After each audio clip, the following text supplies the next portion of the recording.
Hello, hello, Periscope. Hello, you guys. How are you?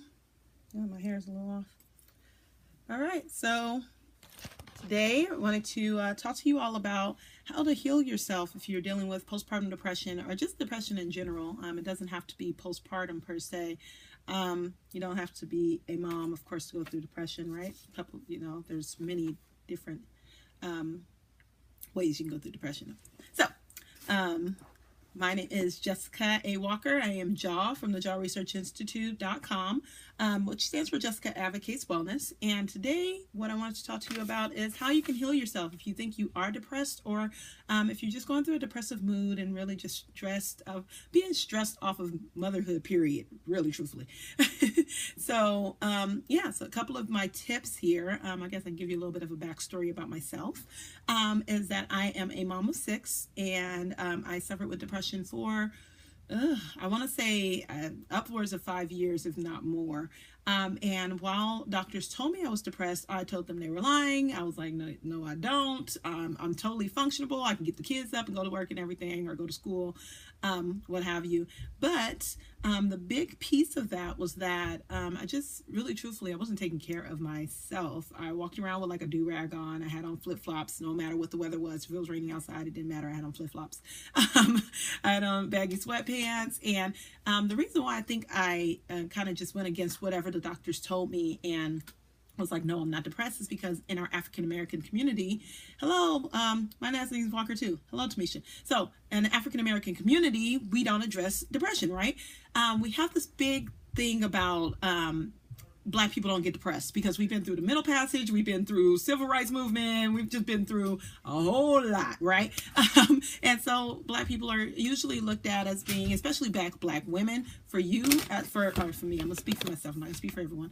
For me, I could not sit up there and say that I couldn't handle something. Like, I was like, oh no, I got everything. Especially when, it came to the house, my home situation. Exactly, right? And yeah, keep people out of your business. Exactly. I think like a big piece of that too was just that I felt like guilty. I felt like I brought it upon myself. I felt like I was the one tripping and I was crazy and all that good stuff. And then I also correlated with postpartum psychosis, which the two are not the same. Postpartum psychosis is something completely different than postpartum depression. And for me to go through that, it will take me a lot longer than I want the scope to be. So that's a little bit of my backstory. So I just want you guys to know that I've kind of been there. I've come out and on the other end of it. And now I advocate for mothers. And I have my face on a couple of different billboards. And I do like the news and all that good stuff, advocating for mothers. So anyway, thank you. So anyway, how you can heal if you are going through a depressive mode. So I'm going to use some things that work for me, and by all means you want to check in with your doctor and all that good stuff as my disclaimer. I don't want you to think that I'm because I'm not a physician. So check in with your doctor before you get started on any of this. But really and truthfully, it's more or less therapeutic ways to, if you're dealing with depression, therapeutic ways that you can get through it. So number one, thing that I want to offer you the number one way to heal that I want to offer to you is to start blogging. Blogging is a great way. You're welcome. Blogging is a great way for you to just get your emotions out and really just get out whatever is on your mind, and you really don't have to post it. It's not necessarily that you have to blog and then you have to put it out for the world to see. Of course, if you want to, you can certainly do that. But more or less, you can just get your emotions out and get out things that you want to do. Oh, thank you. That's really sweet of you. And then number 2 would be to dance. I know, especially for the African American community, dancing and actually Hispanic and Asian community as well. A lot of moms love to dance and they love to listen to good music and good vibes. And by all means, listen to good vibes, not bad, not the negative stuff. So you might not want to turn on like 50 Cent, like in the club, not that type of stuff, but just something that's, that's calming, nurturing, something that you used to listen to when you were a teenager. Like I said, the positive stuff versus the negative, and just start dancing to it and just let yourself be free and let go. And you'll find that usually that kind of uplifts you and you start to feel a little little bit better, at least even if it's just for a couple of moments, you do, it uplifts your spirits. So then number 3 is to show gratitude. So in your life, you're going to have millions and millions of different things that are going to go wrong, you know, and especially when you're a mother, you're going to have times when you feel like your kids are just not listening. You're going to have times when you feel like you just, you know, you just want to take them and you want to be like, what is wrong with you? Where did you come from?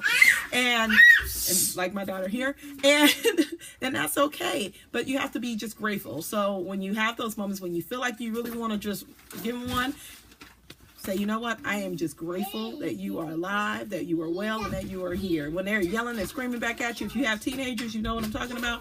When they are having a fit at you because you won't take them to XYZ, or you won't buy them XYZ, or what's another one?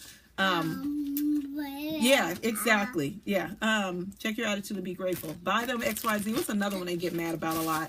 Oh, when you want to allow them to do things that their friends are doing because their friends' parents are letting them do it, all that good stuff. So anyway, so make sure you're just checking your, like you said, check your attitude and that you're grateful for the things that you do have and not so much what you don't have. And then, what number am I on? I think I'm on number 3. So number 4 on that is to, sorry, my daughter's, can you give that to her, please? It's okay. She can have it. My daughter will see my Valentine's Day donut that my other daughter got me. Okay, so then number 4 would be to do something for yourself. I think I'm on number 4. Anyway, do something for yourself. So do something that just is for you. Okay, nothing for the kids. Nothing, you know. I mean, really, truthfully, as a mom, usually we end up doing something for them anyway. So yeah, if it gives you joy and happiness to go shopping for your daughter or your son, then do it. But try to do something that really truthfully is in tune with you. So get your nails done, get your feet done. What's another? A massage. You know, even just going to Starbucks and buying you your favorite coffee or something, and try to do that at least twice a month. So I live by a 2-2-2-2-2 model. So 2 times a year you need to take a vacation, and that could be a staycation. It doesn't have to be somewhere far. And then twice a month you should be checking in with your kids in their school. That means volunteering. That means just showing up when you're not supposed to. All those good things. And then the other 2 is taking care of yourself. And I can't remember what the other 2 is, but that's okay. So that's another part of going through depression, is that your memory kind of slides. All right. So then number 5 is to laugh often. So laugh at yourself like I do. I laugh a lot at myself because I don't take things very seriously as much as I used to anymore. So yeah, I choose to be silly, and I just choose to play often, and I choose to laugh a lot.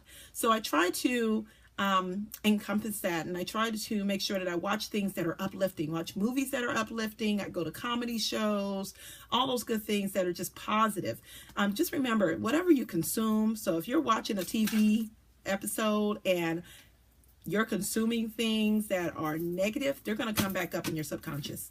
And that's just, you know, good old psychology there. So make sure that you're consuming things that are positive and uplifting, and they're going to keep you in a positive mood.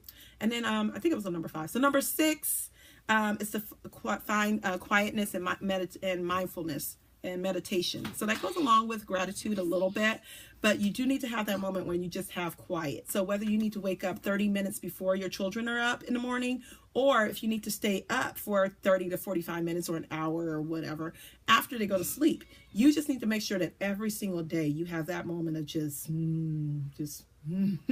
quiet, just meditating, just thinking or praying. You know, if you want to spend that time to build a relationship with God, you can do that as well. But just having that time that you can just be quiet and be still and just be, just not being in mother mode, but just being, you know, for me, I'll say Jessica, just being you. Just being who you are as a woman, not so much the title of a mom, the title of the wife, the title of whatever else you have on your plate, but just being you.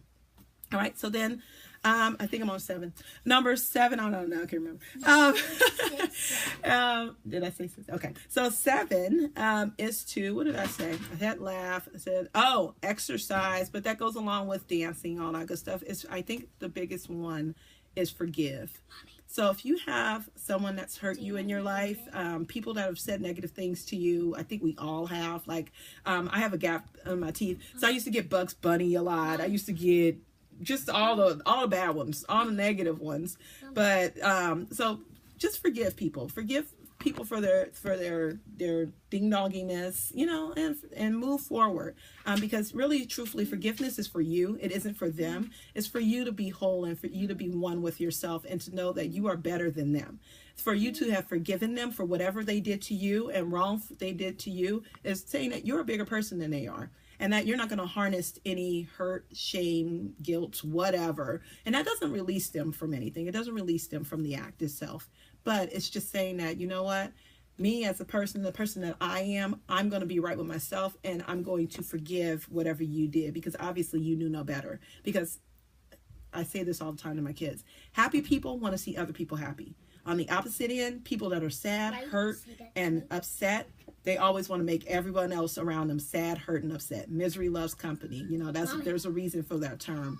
Why misery loves company. No one wants to be at the bottom by themselves. They want they want to drag everybody down with them because it's very lonely at the bottom. So anyway, those are my tips. And pay attention to how you're feeling. That isn't really a tip. That's more or less just making sure that you check in with yourself. If you feel as though you have something that's going on and you just can't quite put a finger on it, then you need to seek help. You need to go to a doctor. And if that doctor is telling you, oh, you're just a woman, or oh, you're just pregnant, or oh, you just had a baby, go to a different doctor. You're paying them for a reason. They get insurance money and they get paid for a reason. Mama. So you have every single right to be involved in your health care, and every single, I'm doing something right now, and every single right to look at your kid when your kid's trying to show you a donut and interrupt your periscope. But you have every single right to check in with yourself and make sure you're okay. And the biggest piece of that is if we are not okay, believe me, when we're laying on the ground, our kids will be kicking us going, Mom, get up because I need cereal and I need milk and I need you to go to the store. So make sure you're checking in with yourself so you can take better care of your children. So that's the end of my scope. Yeah, that's about it. Oh, thank you. Hopefully I covered everything. Oh, keep your friends close too. I forgot that one. Keep your friends close. And you might have to watch who you hang around, because you might hang around some people that aren't positive influences. Let's put it that way. That aren't positive influences. So you need to make sure if you need to remove yourself from them, then remove yourself. And do what's best for you. Don't worry about them saying, oh, you trying to act like you, oh, whatever, you know. Let it go, because guess what? They'll have something to say regardless. Those type of people always got something to say. Even when you're doing well, even when you're doing bad, they have something to say on either end. So it's best that you take care of you, because you want to make sure that your grandchildren and your children, your grandchildren, your kids are able to, you know, create a generational health and wellness, and that they're able to come into this world at a positive and not a negative. All right. So that's my scope for the day. Just make sure that you keep a positive environment around you. Keep uplifting yourself. And remember to be you, which is battle, build, believe, and become the best you can be. And only you can do that. All right. See you guys next time. Oh, and feel free to tweet to me at JAWspeaks on Twitter. And let me know if you like the scope or if you want me to discuss something else about maternal health or wellness. And I hopefully will see you again on Monday. I'll be scoping on Monday, Wednesdays, and Fridays. I just can't do 5 days. It ain't working. So I will see you guys on Monday, Wednesdays, and Fridays for sure. Talk to you soon. Bye. Bye. Thank you, Tamisha, for doing my numbers. And here's my daughter here saying goodbye to you guys. All right, see you guys later.